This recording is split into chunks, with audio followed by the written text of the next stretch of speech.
My name is Christopher Dodd, and this is my year as a digital nomad.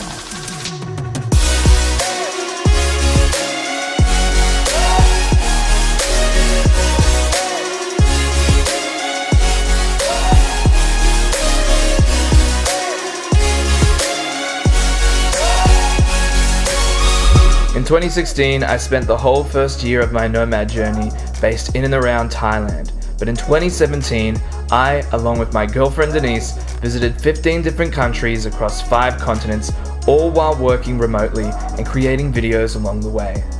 Today, I'm sharing the full story of my most epic year yet.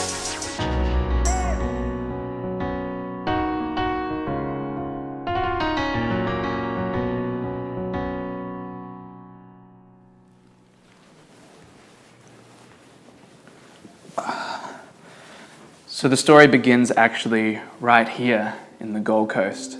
After our first year as digital nomads, we returned home defeated. It turned out that 1 year was just enough time for us to get started on this journey, but we weren't where we wanted to be yet. At this point, the savings had run out and my position in Chiang Mai had ended, so it felt a bit like coming back to square one, except this time we didn't have the savings and we just didn't have the income yet to keep going. I remember Denise and I went out to Surfers Paradise to have a coffee and start making plans for the upcoming year. I took out my journal and we wrote down some plans and ideas for 2017, and then I just wrote down these words: 2016, survive as nomads; 2017, thrive as nomads. Thankfully, we didn't have to wait long for a new opportunity to come in, and only 9 days into 2017, we were on the road again. It took me a while to break out of my funk when we got back to Singapore, but at some point I just realized, shit, you're working remotely, you have a job now, this is the dream, right? I had just scored a new freelance client from Sydney that were giving me regular work, and I was getting up before dawn each day, working until around lunchtime, and then getting back into my fitness each afternoon. With so much temptation around, it was a little tough to stick to my new diet, but with my new channel Nomad Fit, I managed to keep motivation levels high. So I had this idea that I wanted to create a video on Thailand as a whole for digital nomads. And I looked at Pattaya, it had a co-working space, it seemed to have a bit going on. So I decided to take a stop over there on the way to Chiang Mai. By pure coincidence, I had timed my trip in line with an old friend and fellow YouTuber, David Bond, who showed me his new drone and chatted to me on camera about being one of the most hated men in Asia. What they did is they painted me as a predator. Yeah. And I don't think of myself as a predator, but it was during an interview with Face magazine, which is a Taiwan or a Hong Kong magazine. They interviewed me, and I'm like, no, you don't understand. You know, this is the truth. This is what happened, and we're not really bad guys. And I explained, and I just explained myself. And then when I read the article they published, all the stuff I said wasn't in there. After a few days hanging with David and checking out some of the co-working spaces in the city, I returned back to our favorite nomad destination, Chiang Mai. Coming back to Chiang Mai, the plan was just to stay for 1 month and then go somewhere else in Thailand to avoid burning season. But the place we wanted was only available for a minimum of 3 months, and so we thought, why not? Let's do it. The next 3 months became the most fruitful and productive period of our year abroad. I was working 15 to 20 hours a week, exercising regularly, and living under my budget, creating my biggest project to date, living under $600. And once I released that video, I did not expect what was coming next. After 45 days on YouTube, the video went viral, generating over 70,000 views in a single day before crashing back down. We were already earning and saving money through our freelance clients, but the success of living under $600 meant more views, more subscribers, more ad revenue, and it really just put us ahead for March and April. It turns out the extra money would really help, as our next destination was one of the most expensive in the entire world. London, England. The plan was to head to Europe in late July, but our recent success encouraged us to fly out for a 3-week stopover en route to Marrakesh, Morocco. Sleeping on Denise's cousin's couch, we tried to keep our costs to a minimum while seeing the sights of London. At this point of the journey, the work had slowed down. I had finished all the major YouTube projects that I wanted to do, and my freelance hours were just down to a few a week. And so with all this time and not a huge budget to go crazy in London, I went back to the only thing I knew, coding. Before I even was hired as a developer, I was always working on my own projects, and I had this idea that would undeniably help digital nomads with where to go next. The idea behind Nomad Wi-Fi was essentially a world map of Wi-Fi speeds. You could choose your destination and then dig in to see where the fastest speeds were in that destination. Because it had been a while since my last app, I decided to learn a new framework to bring the project to life, and so I began a long journey to learning React and building the MVP for Nomad Wi-Fi. The Marrakesh experience was a very different part of the journey. My freelance work had slowed down to a snail pace, and so while everyone else was working at the house, I was either studying React or working on videos for my second YouTube channel, Chris Dodd Films. Our month in Morocco was a time where a new part of me was let out. Chris the freelancer turned Chris the video creator, and I allowed myself to branch outside the digital nomad niche into pure travel videography and vlogging. The time in Morocco was a little bit of a transition period for me. I had time to work on these videos, and I also had time to study. And so I was pursuing these two paths, studying coding and learning how to make these cinematic travel films.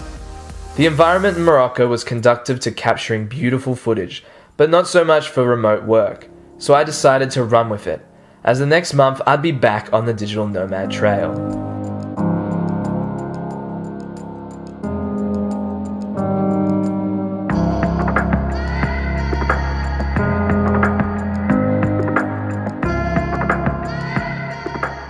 At the time, Budapest was rated #1 on Nomad list, and so I was excited to check it out and figure out if Eastern Europe was all that I'd hoped it to be. For the whole of 2016, we had spent our time in Southeast Asia, which of course is amazing, but I always had this grass is always greener mindset where I thought that there might be something else out there, something better out there in Europe, and had these high expectations that really shouldn't have been there. While Budapest was beautiful, I started to realize that whatever I was searching for in Eastern Europe probably wasn't there. The idea of Europe was always there in the back of our minds, a new frontier to explore, but nothing could really beat the flavor and excitement of Southeast Asia.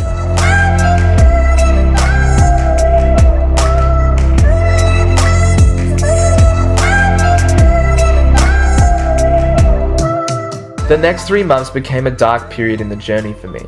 While the living was cheap in Eastern Europe, my excitement and inspiration to create videos took a downturn, and the creation of my new app became long and arduous.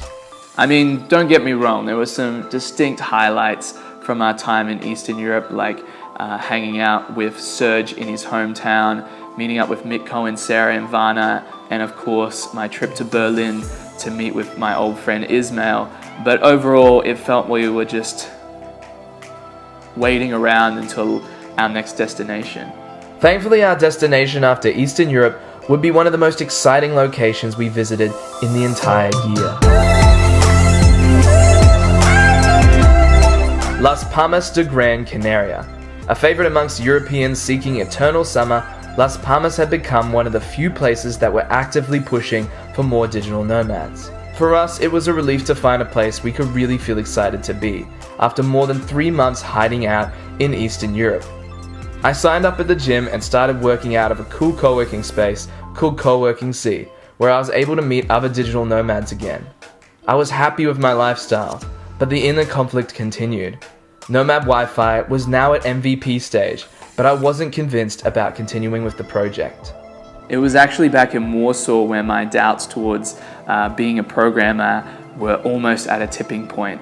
I remember sitting down with this developer at Google campus, and he just spent an hour talking to me about all this programming stuff, and it just went over the head. That meeting in Warsaw allowed an uncomfortable truth to surface, and in Las Palmas de Gran Canaria, I decided to stop resisting it. For the last 6 months, I've been pushing for something that wasn't really right for me, but without a plan for what would take its place, I just continued grinding.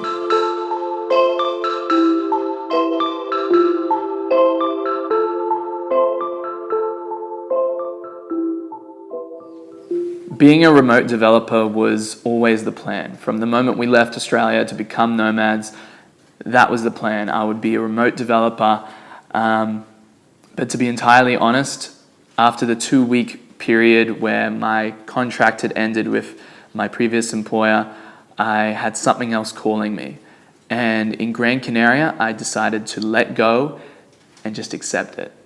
In Gran Canaria, I would finish what was probably the most influential book of my life to date, The Code of the Extraordinary Mind. There's a section in the book about inspiration, and actually there's a few really powerful quotes in the book. I encourage you to read it. But the idea of the chapter in essence is that your inspiration is calling you, and it's your choice whether to answer it.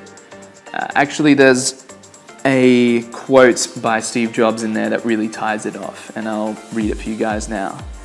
Have the courage to follow your heart and intuition. They somehow already know what you truly want to become. Everything else is secondary.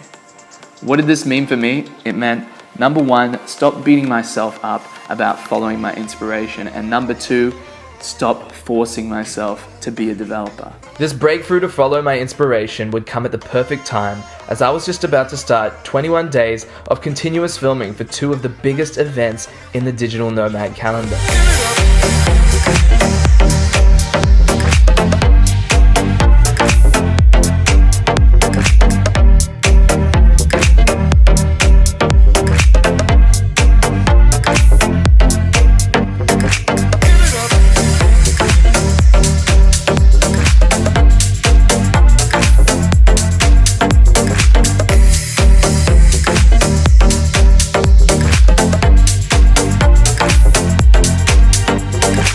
After Nomad Cruise, we spent 2 nights in Panama City before heading down to Medellin. Completing the edits of the 2 event videos would keep me busy for the time being. That, and exploring the many sights of Medellin. Denise and I had planned to go down to Medellin long before we even got on the Nomad cruise, but luckily enough, there was a bunch of people from the cruise that wanted to come down, and so we had a great time hanging out with friends we just made from the cruise in one of the most exciting cities in the world. Giving myself permission to create without restriction, my YouTube channel, blog, and podcast became a full-time project as we headed into our next destination. My time in Playa del Carmen was one of the busiest for me of the year in terms of content creation. After I'd left Chiang Mai and finished the Nomad City and Nomad Cruise videos, this was the busiest time for me in terms of creating content. At Nest co-working space, I found a great place to work, but also an opportunity to create a bunch of spin-off videos promoting local businesses in Playa del Carmen through its founder, Nathaniel. I released new blog posts, new podcast episodes, and made a start on a new book that would be released later in the year. Playa del Carmen was basically the last place we wanted to check out as like a digital nomad destination. But on the way home, we decided to pass through the USA as opportunities had opened up to co-live at outside Brooklyn and outside Venice Beach. In between New York and LA, we spent 10 days in Vegas, where I locked myself at home for 5 days to really get stuck into writing my new book. On the weekends, we'd spend time with new and old friends on the Strip before heading to our final destination, Los Angeles. Finishing our nomad journey for 2017 in Los Angeles felt a little bit like coming full circle. I consider my study abroad experience in LA to be kind of the prelude for my nomad journey, because it was my first experience living abroad and my first experience traveling solo. It was here in LA that I caught the travel bug all those years ago, and now at the end of 2017, it would be where we cap off the end of our 2-year world travel journey. 2017 has taught me so many things, but perhaps the biggest lesson is that the dream is not necessarily about being a digital nomad. The dream is freedom. The freedom to travel, the freedom to work remotely, the freedom to work on what inspires you most. It's freedom that is the most important lesson. And in 2017, I've been around the world to discover that whether you're a nomad or a settler, it's the freedom of choice that defines the new rich. You know, I've been so obsessed with this digital nomad idea that I continued to travel on and on, even when I wasn't necessarily excited about that next destination. And now don't get me wrong, traveling to 15 destinations across 5 continents in a space of a year, of course, was a rewarding experience, but for me, it's not so much the quantity of destinations now as it is the quality. And now leading into 2018, location independence to me means being able to live and work wherever you want. Whether it's from the beach in Thailand or from your home in, let's say, Midwest USA, it really is the choice that matters. Of course, this whole journey could not be possible without the support of you guys, and I want to thank you all for coming along this ride. This is not the end of Chris the Freelancer, but a new beginning, and I'll be in touch soon about where we go from here.